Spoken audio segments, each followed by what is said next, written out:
अंधकार से भरी इस दुनिया में एक ऐसा योद्धा पैदा हुआ जिसकी तलवार से दुश्मनों का खून बरसता था, जिसे न इंसानियत की कदर थी न भगवान का डर। लेकिन जब उसे पता चला कि उसकी आत्मा शैतान के हाथों बिक चुकी है, तब शुरू हुई उसकी असली जंग। हर पाप की एक कीमत होती है, और उसकी कीमत थी उसकी आत्मा। उसकी आत्मा नर्क में कैद है। ये एक गुनाहगार योद्धा की कहानी, जो शैतान से भी भिड़ेगा और अपनी आत्मा के लिए आखिरी सांस तक लड़ेगा। कहानी शुरू करने से पहले कृपया हमारे चैनल को सब्सक्राइब करके हमारा समर्थन करें। यह आपके लिए एक छोटा सा क्लिक है, लेकिन हमारे लिए यह बहुत मायने रखता है। कहानी के शुरुआती दृश्य में हम देखते हैं कि समुद्री लुटेरों का एक समूह गलती से एक शापित भूमि में घुस जाता है, जो 3000 सालों से बंद है। प्राचीन राक्षसों का घर। इस जगह में कुछ अजीब सा है, और इससे पहले कि वे कुछ प्रतिक्रिया भी कर पाएं, अचानक दर्पण से राक्षसी प्रेत प्रकट होते हैं और अनजान समुद्री लुटेरों को एक एक करके उसमें घसीट लेते हैं।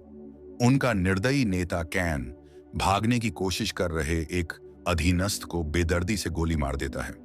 फिर वह बाकी लोगों को एक खौफनाक धमकी देता है, मैं यहां अकेला शैतान हूं।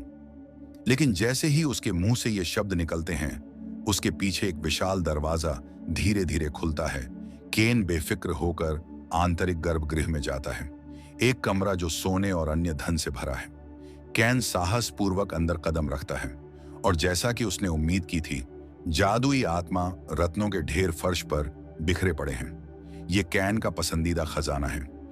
लेकिन जैसे ही वह उन्हें हथियाने की योजना बनाता है, अचानक उसके पीछे दरवाजा बंद हो जाता है। कुछ ही पल बाद दर्दनाक चीखें पूरे कमरे में गूंजने लगती हैं। वह अपने आदमियों की मरती हुई चीखें सुनता है। दरवाजे के पीछे उसके आदमियों का कत्लेआम हो रहा था। कैन कुछ देर रुकता है, फिर वह खजाने की ओर बढ़ने लगता है।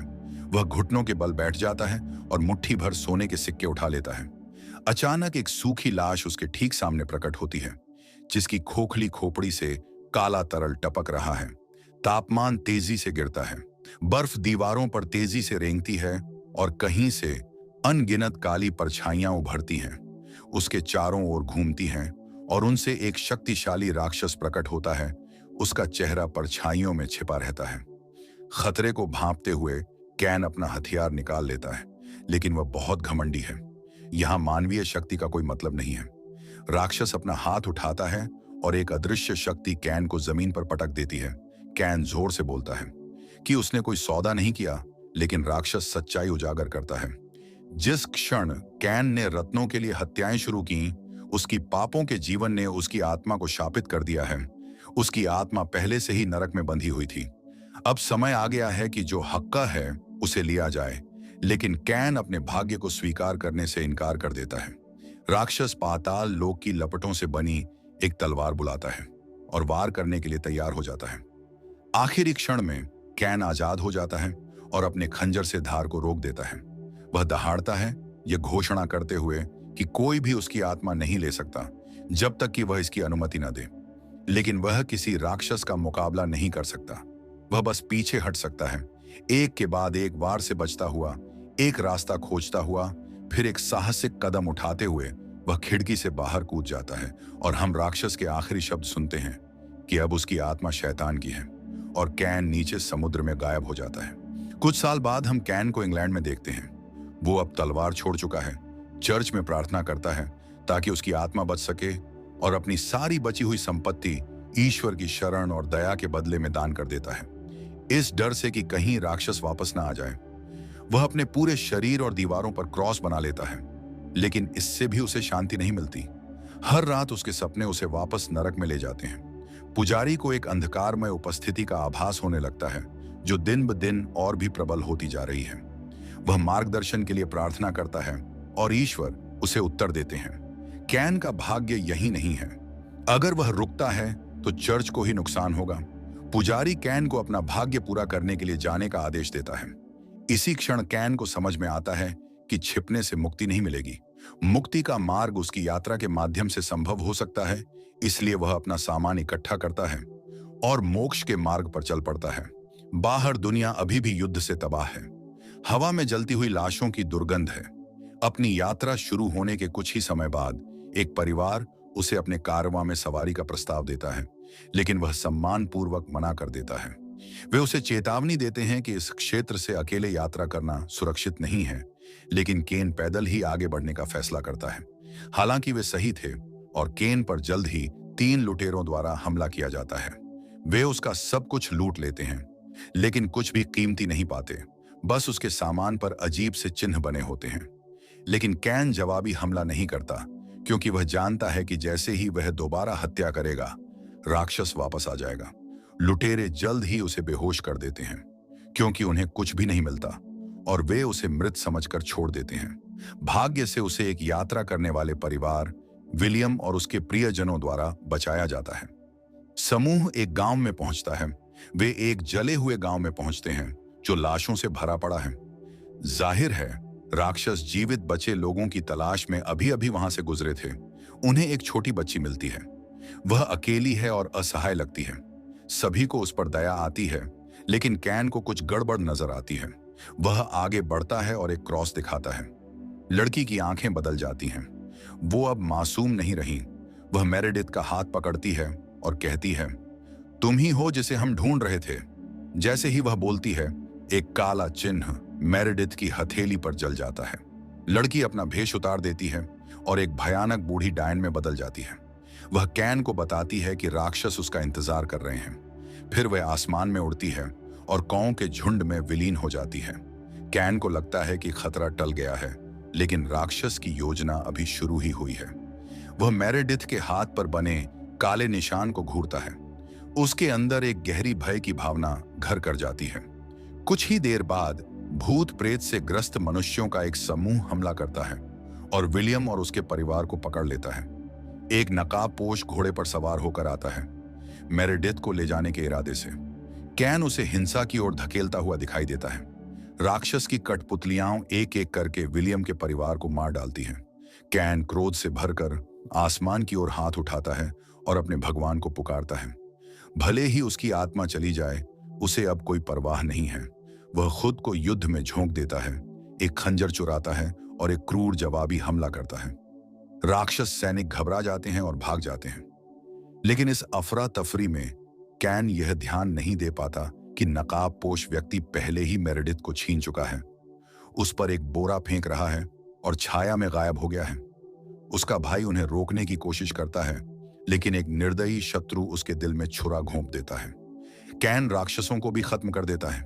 फिर बिना रुके वह नकाबपोश सवार के पीछे दौड़ता है, लेकिन कैन के पीछा करने के बावजूद वह घुड़सवार राक्षसों से आगे नहीं निकल पाता।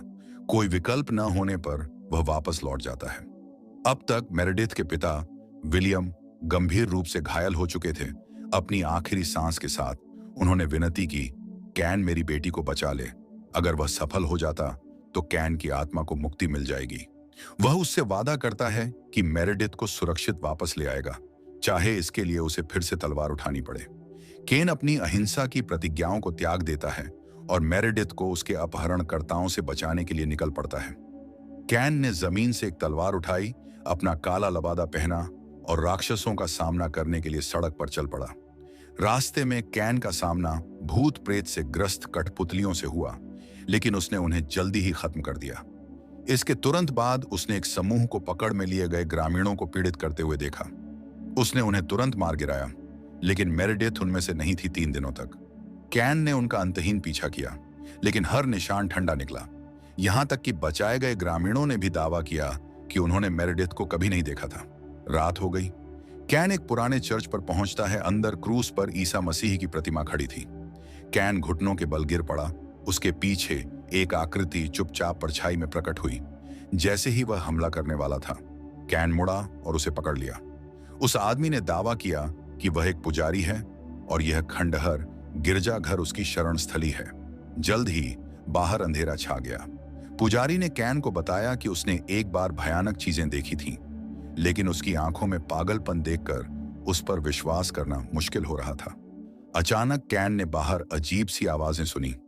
यह सोचकर कि यह एक और राक्षस है, उसने अपना हथियार निकाला, लेकिन पुजारी ने शांति से कहा कि राक्षस बाहर नहीं थे, वे अंदर थे। कैन कुछ प्रतिक्रिया दे पाता, इससे पहले ही पुजारी उसे मंद मशाल की रोशनी में एक भूमिगत तहखाने के प्रवेश द्वार तक ले गया। कैन ने उन्हें बेसुध देखा। शापित कठपुतलियां परछाई में छटपटा रही थीं। वह उन्हें नष्ट करने के लिए आगे बढ़ा, लेकिन पुजारी ने उसे रोक दिया। उसने कहा, ये लोग कभी इंसान थे, इन्हें बस शाप दिया गया है। कैन उलझन में पड़ गया। फिर अचानक पुजारी ने कैन को तहखाने में धकेल दिया और उसे राक्षसों को खिलाने की कोशिश की। कैन अपनी जान बचाने के लिए लड़ रहा था जब कठपुतलियां उस पर टूट पड़ीं। लेकिन तभी एक रहस्यमयी व्यक्ति चर्च में घुस आया और विश्वासघाती पुजारी को मार डाला। केवल एक तलवार का इस्तेमाल करके कैन ने भीड़ को चीरते हुए अपना रास्ता बनाया। उसने आगे रोशनी देखी। पूरी ताकत से वह उसकी ओर दौड़ा। वह रोशनी बाहर निकलने का रास्ता बन गई। जैसे ही कैन बाहर निकला, कठपुतलियों ने उसका पीछा करने की कोशिश की, लेकिन जैसे ही चांदनी ने उन्हें छुआ, उनकी त्वचा से धुआं निकलने लगा और वे झुलसने लगीं। वे दर्द से फुफकारते हुए अंधेरे में वापस चले गए। लेकिन कैन के पास आराम करने का समय नहीं था। जंगल से नकाबपोश खलनायक के अनुयायियों का एक नया समूह निकला। कैन को आश्चर्य हुआ कि वे वही 3 डाकू थे जिन्होंने एक बार उसे लूटा था। यह सोचकर कि कैन अभी भी वही बेबस भटकता हुआ व्यक्ति है, उन्होंने उसे फिर से ताना मारा। 5 सेकंड बाद उनमें से केवल एक ही खड़ा था। कैन ने उसे पकड़ लिया और मेरेडिथ का पता पूछा। डाकू हंसा और उसे बताया कि मेरेडिथ मर चुकी है। कैन गुस्से से भर गया। उसने समझदारी की सारी बुद्धि खो दी। बिना किसी हिचकिचाहट के उसने उस आदमी को तहखाने में धकेल दिया और उसे शापित कठपुतलियों को खिला दिया। फिर कैन एक देवदूत की मूर्ति के सामने गिर पड़ा। उसे यकीन हो जाता है कि मुक्ति का उसका एकमात्र मौका खत्म हो गया है। टूटा हुआ कैन अपनी निराशा को दूर करने के लिए शराब पीता है। एक रात 2 लोगों ने उसे पहचान लिया। वे उसके पुराने दल के पूर्व साथी थे और उसे उनका नेतृत्व करने का प्रस्ताव देता है। कैन मना कर देता है क्योंकि उसे जीवन में कोई उद्देश्य नहीं दिखता। लेकिन अगली सुबह नकाबपोश कमांडर उन पर लगाकर हमला करता है और उसके आदमियों के साथ कैन को भी सूली पर चढ़ा दिया जाता है। उसके हाथों और पैरों में स्टील की कीलें ठोंक दी गईं। कैन चिल्लाया नहीं, बल्कि अंदर से वह पहले से ही मरा हुआ महसूस कर रहा था। उसे बारिश में लटका दिया गया। पानी उसके घावों और उसकी आत्मा को धो रहा था। फिर कुछ चमत्कार हुआ। एक गाड़ी कैदियों को ले जाती हुई गुजरी, जिनमें मेरेडिथ भी थी। वह जिंदा थी। उनकी नजरें मिलीं। कैन नई ताकत से भरकर खुद को कीलों से छुड़ाकर जमीन पर गिर पड़ा। एक कठपुतली आगे बढ़ी, अपना ब्लेड उठाया। कभी कैन बिना पसीना बहाए उनमें से 10 का सामना कर सकता था, लेकिन अब वह लड़ने के लिए बहुत कमजोर था। जैसे ही कठपुतली ने अपना हथियार उठाया, कैन के पुराने साथी उसे बचाने के लिए ठीक समय पर लौट आए। जब कैन ने अगली बार अपनी आंखें खोली तो एक चुड़ैल उसके ऊपर खड़ी थी। वह सिर्फ एक चिकित्सक ही नहीं थी, वह भविष्य भी देख सकती थी। जब उसके घाव भर गए तो कैन अपने आदमियों को नालियों से होते हुए ले गया। एक अंधेरे महल में पहुंचा। ये कभी उसका बचपन का घर था, अब श्राप का अड्डा। उसके पिता को यहां कठपुतलियों ने मार डाला था। इस बार कैन मेरेडिथ को बचाएगा और सुरंगों से बाहर निकलते ही अपने परिवार का बदला लेगा।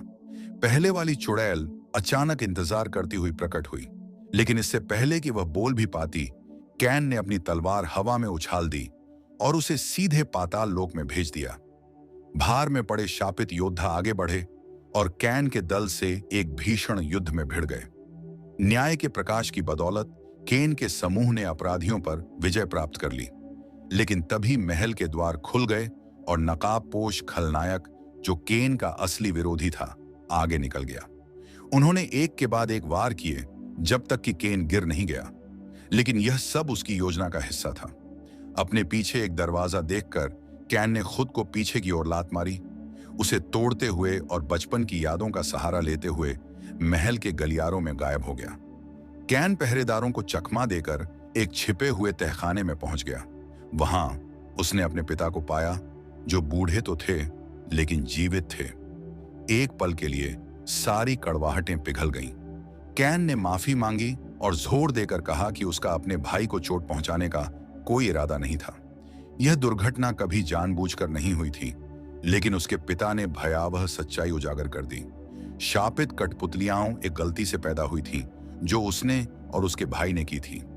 कैन का भाई गिरने से बच गया था, लेकिन गंभीर रूप से घायल हो गया था। हताश होकर उनके पिता ने एक जादूगर की मदद ली। जादूगर ने लड़के को वापस लाया और उसे परछाई से बाहर निकाला। बुरी तरह विकृत भाई ने अपना चेहरा छिपाने के लिए एक मुखौटा पहना हुआ था, लेकिन समय के साथ वह अंधेरे में चला गया। उसने जादू टोना सीखा और लोगों को अपनी कठपुतली बना लिया। उस पल कैन को एहसास हुआ कि नकाबपोश खलनायक उसका भाई था, जो श्राप को खत्म करने के लिए तैयार था। उनके पिता ने कैन से अपनी जान लेने के लिए कहा। यह जानते हुए कि यह सब उसी से शुरू हुआ था, कैन ने उसे खत्म करने के लिए तैयार हो गया। वह भव्य हॉल में दाखिल हुआ और मेरेडिथ को पाया। बीच में एक भूतिया आदमी बैठा था, जिसके घुंघराले बाल थे और रूण उसके पीले चेहरे के आधे हिस्से पर बिखरे हुए थे। यह वह जादूगर था जिसके बारे में उसके पिता ने उसे चेतावनी दी थी। जादूगर ने कहा कि वह कैन का इंतजार कर रहा था। कुछ रहस्यमय शब्दों के बाद वह काले धुएं के गुबार में गायब हो गया। कैन मेरेडिथ को छुड़ाने के लिए दौड़ा, लेकिन एक ब्लेड उसके कंधे में घुस गया और उसे हवा में उठा लिया। नकाबपोश खलनायक आ गया था। कैन ने उस भाई से बात करने की कोशिश की जिसे वह कभी जानता था, लेकिन वह बहुत पहले ही चला गया था, अंधेरे में खो गया था। कैन ने मेरेडिथ को भागने के लिए कहा। जादूगर प्रकट हुआ और बताया कि मेरेडिथ कभी भी निशाना नहीं थी, वह हमेशा कैन ही था। उसके पीछे एक विशाल दर्पण ऊर्जा से स्पंदित हो रहा था। अंदर एक बंद राक्षस हिल रहा था, जो आत्मा के लिए भूखा था। जादूगर ने समझाया, एक बार मेरेडिथ का खून शीशे को छू गया तो राक्षस मुक्त हो जाएगा और कैन की आत्मा नरक में खींच ली जाएगी। यह समझकर कैन ने आखिरी बार विनती की, अपने भाई से उसके साथ अंधकार से लड़ने की विनती की, लेकिन भाई ने उसकी एक न सुनी। दोनों में जमकर लड़ाई हुई। कैन ने अपने भाई की आंत में 2 ब्लेड घोंप दिए, लेकिन इसका कोई असर नहीं हुआ। नकाबपोश आदमी ने कैन का गला पकड़ लिया और उसे हॉल के पार फेंक दिया। कैन ने नकाब उतार फेंका, फिर पास में रखी एक मशाल तोप को पकड़कर उसने अपने भाई के कवच में आग लगा दी और उसे उसके पिता से परलोक में फिर से मिलन के लिए भेज दिया। इस बीच जादूगरनी मेरेडिथ को घसीटकर शीशे के पास ले गई। उसने उसकी हथेली पर बने निशान को काट दिया, जिससे उसका खून सतह पर फैल गया। सील टूट गई। पिघले हुए पत्थर और गंधक से पैदा हुआ एक राक्षस कैन की आत्मा को बंदी बनाने के लिए तैयार होकर बाहर आया। पहली बार कैन को सच्चा डर लगा। वह झुका और घूमा, जिंदा रहने के लिए उस माहौल का इस्तेमाल किया। फिर वह जादूगर के सामने गया और मेरेडिथ की आजादी के बदले अपनी आत्मा अर्पित कर दी। राक्षस उसके पीछे मंडरा रहा था, लेकिन उसी पल मेरेडिथ आजाद हो गई और जादूगर को एक तरफ धकेल दिया। कैन ने उस पल का फायदा उठाया और एक गोली जादूगर के सिर में लगी। उसका खून आईने पर छलक गया।